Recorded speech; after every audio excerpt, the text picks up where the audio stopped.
कि कहानी है आज से करीब 400 साल पहले की। उत्तराखंड और हिमाचल के बॉर्डर पर बसे पोंटा कस्बे में मुगलिया सल्तनत का सेनापति सरदार अब्दुल कादिर अपने पूरे लाव लश्कर के साथ जश्न में डूबा हुआ था।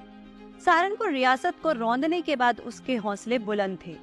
उसने वहीं से सिरमौर के राजा को शाही फरमान भिजवा दिया था कि या तो वो मुगल बादशाह शाह आलम की सरपरस्ती मंजूर कर ले या फिर अपनी मौत के लिए तैयार रहे। सिरमौर के राजा का कोई जवाब अब तक नहीं आया था। ऐसे में सरदार अब्दुल कादिर रोहिल्ला ने सिरमौर पर हमले का मन बना लिया। देर रात तक अपनी सिपह सालारों के साथ उसने सिरमौर पर हमले की रणनीति बनाई और फिर अपने शिविर में सोने चला गया। अभी उसकी आंख लगी ही थी कि उसे एहसास हुआ उसके सिरहाने के पास कोई है। उसने आंख खोली और जैसे ही अपने अंगरक्षकों को आवाज देने की कोशिश की, एक धारदार तलवार से उसका सिर धड़ से अलग कर दिया गया। उसकी हत्या करने वाले उस हमलावर ने अब्दुल कादिर का सिर एक थैले में डाला और शिविर से बाहर निकल गया। बाहर खड़े अंगरक्षकों पर भी ये हमलावर और इसके साथी कहर बनकर टूट पड़े। कुछ ही देर में सैकड़ों मुगल सिपाहियों के सिर पोंटा की जमीन पर बिखरे पड़े थे। जो बच गए वो इतिहास के इस खूनी संघर्ष की कहानी सुनाने दिल्ली सल्तनत की तरफ भागे। इधर सिरमौर में जो राजा अभी कुछ ही घंटे पहले अपनी रियासत बचाने के लिए चिंतित था, उसकी सारी चिंताएं अब जश्न में बदल चुकी थी। उसे धमकी देने वाले का कटा हुआ सर उसके सामने लाकर रख दिया गया था और इस असंभव को संभव कर दिखाया था जौनसार इलाके के नंतराम नेगी ने। वही जौनसार जिसके इतिहास में कई वीर योद्धाओं के नाम और कई स्वतंत्रता सेनानियों की वीर गाथाएं दर्ज है। जौनसार उत्तराखंड का वो क्षेत्र है जो न केवल अपनी प्राकृतिक खूबसूरती के लिए मशहूर है, बल्कि अपनी कला, संस्कृति, साहित्य, तहजीब और वीरता के लिए भी विशिष्ट पहचान बनाता है। लेकिन गढ़वाल और कुमाऊं की तुलना में इस क्षेत्र और यहाँ की विभूतियों पर कम ही चर्चा हुई है। आज हम आपको जौनसार की ऐसी ही कुछ अमर विभूतियों से परिचित करवाते हुए ले चलेंगे इतिहास की एक यात्रा पर। नमस्कार, मेरा नाम है प्रगति और आप देख रहे हैं 12 मासा का कार्यक्रम डांडी घाट।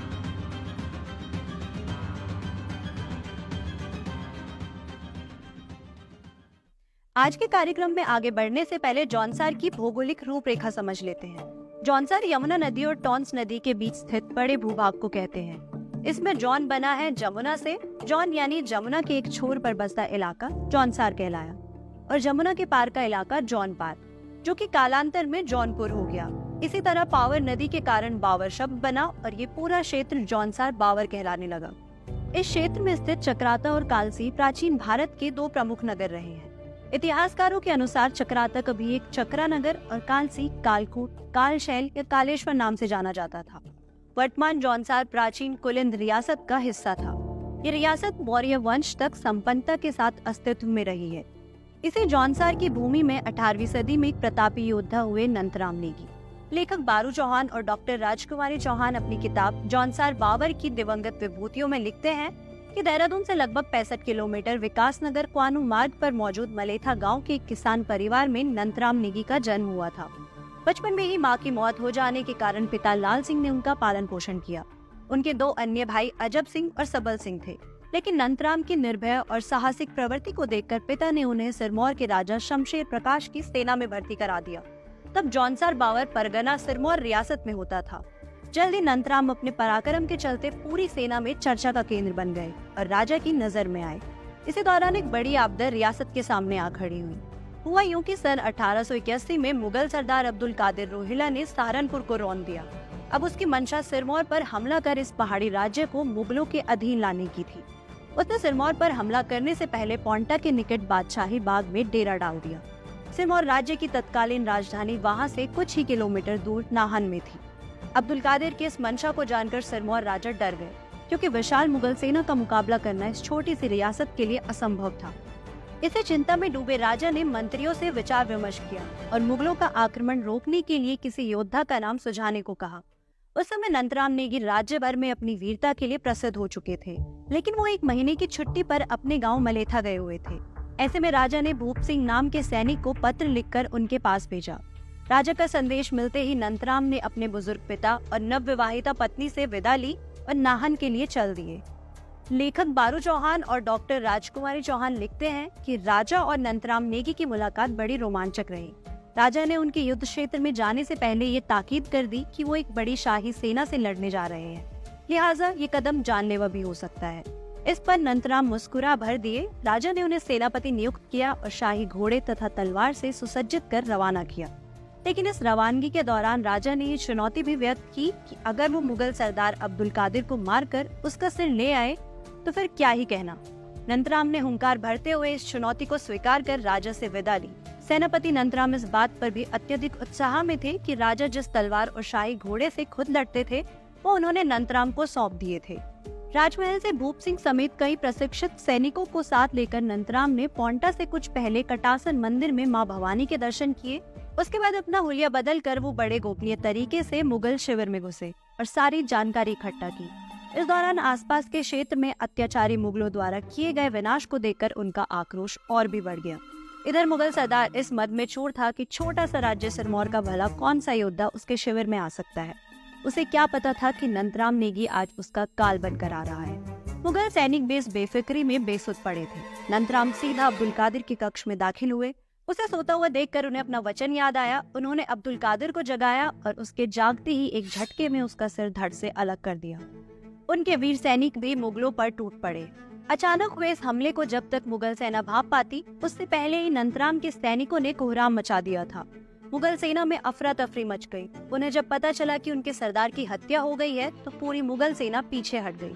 जब राजा को इस विजय का समाचार मिला तो वो भी उत्साहित होकर नाहन के लिए चल दिए। रास्ते में ही राजा और नंदराम की मुलाकात हो गई। उन्होंने मुगल सरदार का रक्त रंजित सिर थैले से निकालकर राजा के चरणों में रख दिया। राजा की खुशी का कोई ठिकाना नहीं रहा। उन्होंने नंदराम को गले लगाया और गुलदार की उपाधि से सम्मानित किया।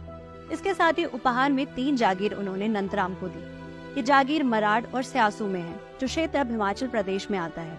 तीसरी जागीर कालसी उत्तराखंड में है।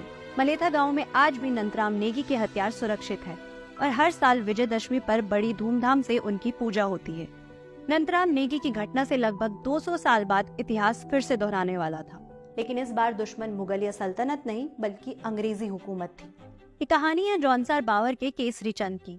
केसरी चंद कालसी विकास खंड के क्यावा गाँव के रहने वाले थे। इतिहासकार बारू चौहान और डॉक्टर राजकुमारी चौहान बताते हैं कि केसरी चंद का जन्म क्यावा गांव में 1 नवंबर 1920 को हुआ था। ये वो दौर था जब अंग्रेजी हुकूमत के जुल्म असहनीय हो गए थे। इन्हीं जुल्मों के कारण गुलाम भारतीयों के जहन में राजनीतिक जागरूकता भी आ रही थी। केसरी चंद के पिता का नाम पंडित शिवदत्त था और माता का नाम रायबेली था। केसरी इनके सबसे छोटे पुत्र थे। केसरी चंद का बचपन तमाम उलझनों में बीता था। उनकी माँ का स्वर्गवास उनके जन्म के 6 महीने बाद ही हो गया था। ऐसे में उनके पिता ने स्वयं ही उन्हें बड़े लाड प्यार से पाला पोसा और निश्चय किया कि वो अपने बेटे को एक बड़ा अधिकारी बनाएंगे। अपने सपने को पूरा करने के लिए उन्होंने केसरी चंद को शिक्षा के लिए गांव से लगभग 55 किलोमीटर दूर चौहटपुर कस्बे भेजा। चौहटपुर वही जगह है जिसे आज विकास नगर कहा जाता है। अपनी शुरुआती शिक्षा विकास नगर में पाने के बाद केसरी चंद उच्च शिक्षा के लिए डीएवी कॉलेज देहरादून आ गए। यहाँ अपनी पढ़ाई के दौरान केसरी चंद फुटबॉल और वॉलीबॉल टीम के कप्तान भी रहे। डॉक्टर चौहान अपनी किताब में लिखते हैं कि ठाणा डांडा में हर साल लगने वाले मेले में एक बार एक अंग्रेज ने जौनसारी युवती के साथ अभद्रता कर दी।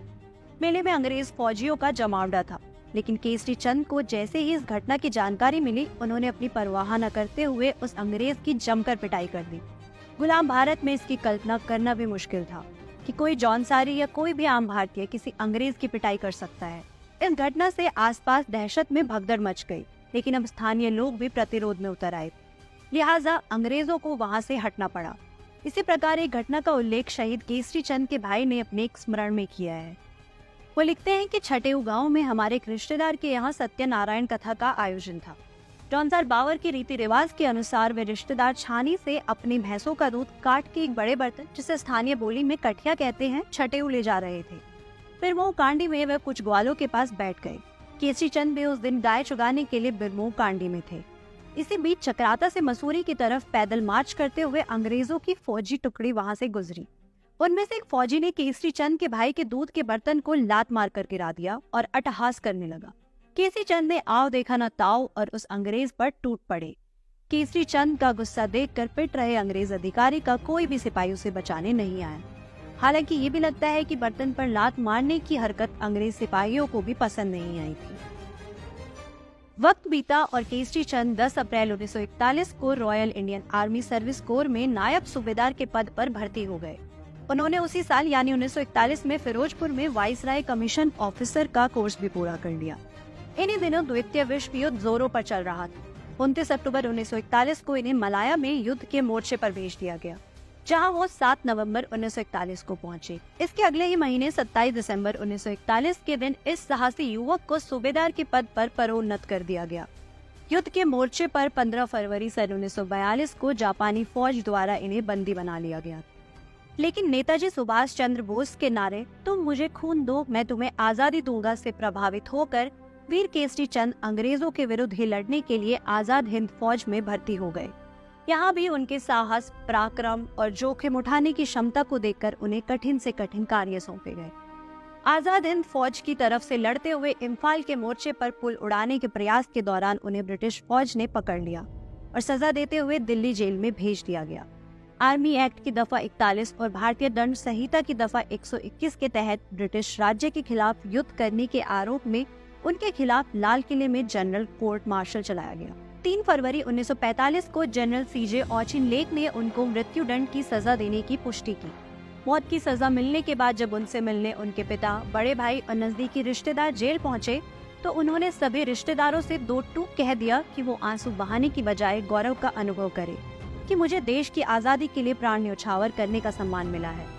मात्र 24 साल 6 महीने की अल्पायु में इस महान देशभक्त को 3 मई 1945 की सुबह दिल्ली जिला जेल में फांसी के तख्ते पर लटका दिया गया। लेकिन उनकी शहादत और उनकी वीरता का इतिहास आने वाली तमाम पीढ़ियों को